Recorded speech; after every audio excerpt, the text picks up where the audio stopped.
சென்னையிலே வீசிய புயலால் தொடர் மழையால் பாதிக்கப்பட்டிருக்கக்கூடிய மக்களுக்கு தொடர்ந்து திராவிட முன்னேற்ற கழகமும் தமிழ்நாடு அரசும் நம்முடைய முதலமைச்சர் அவர்களும் பல்வேறு நலத்திட்டங்களையும் உதவிகளையும் தொடர்ந்து செய்து கொண்டிருக்கிறார்கள்.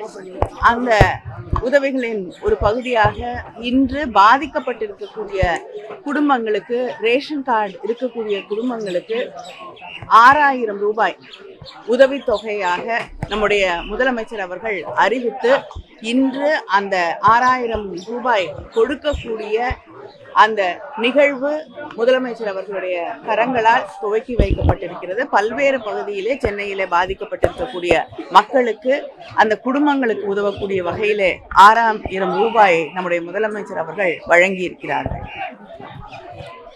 இன்றைக்கு இந்த பகுதியிலே இருக்கக்கூடிய மக்களுக்கு 121வது வட்டத்திலே இருக்கக்கூடிய மயிலை தொகுதி, தென் சென்னையிலே இருக்கக்கூடிய மக்களுக்கு பயன்படக்கூடிய வகையிலே நலத்திட்டங்களை, நிவாரண பொருட்களை அவர்களுக்கு வழங்கி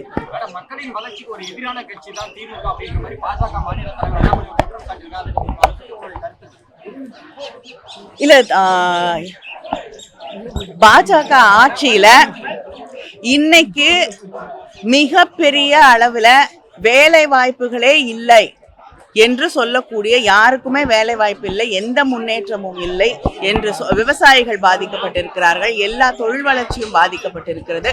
மக்களுக்கு இடையே ஜாதி பிரச்சனைகள், மத பிரச்சனைகளை தொடர்ந்து தூண்டிவிட்டு அவர்களுடைய அடிப்படை வாழ்வாதாரமே பாதிக்கக்கூடிய ஒரு சூழலை அவர்கள் உருவாக்கி இருக்கிறார்கள். அதனால மக்களுக்கு, இந்த நாட்டுக்கு எதிரானவர்கள் யார் என்பதை நீங்களே புரிந்து கொள்ள முடியும்.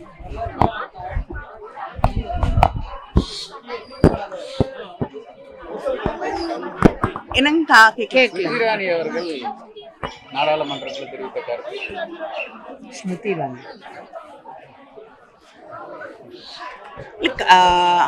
தேவைப்படக்கூடியவர்கள் சில பேரால வேலைக்கு வரக்கூடிய ஒரு சூழல் இருக்காது.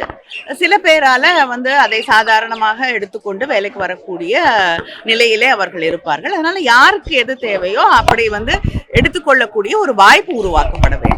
நாடாளுமன்ற தேர்தல் நெருங்கிறதுனால தான் 6000 ரூபாய் நிவாரண தொகையை வழங்குறாங்க அப்படின்ற மாதிரி நாம் தமிழர் கட்சியின் ஒருங்கிணைப்பாளர் சீமான் ஒரு குற்றம் சாட்டியிருக்காங்க. இல்லைங்க, நாங்க நாடாளுமன்ற தேர்தலுக்கு முன்னாடி மழை வர வேண்டும், வெள்ளம் வர வேண்டும் என்று, புயல் வர வேண்டும் என்று எந்த முயற்சியும் செய்யவில்லை. அது வந்ததனால முதலமைச்சர் மக்களுக்கு உதவ வேண்டும் என்ற காரணத்திற்காக இந்த நிவாரண தொகையை அறிவித்திருக்கிறார்கள். இதுக்கும் தேர்தலுக்கும் எப்படி முடித்து போட முடியும்? நம்ம மத்திய அரசு கேட்கப்பட்ட தொகை உடனடியாக கொடுக்கப்படவில்லை என்று அவங்க 10,400 ரூபாய் கொடுக்கணும், நம்ம 6000 யாரு அவங்க காசு கொடுத்தா நிச்சயமாக முதலமைச்சர் அவர்கள் 10,000 என்ன 20,000 கூட கொடுக்க தயாராக இருப்பார்கள்.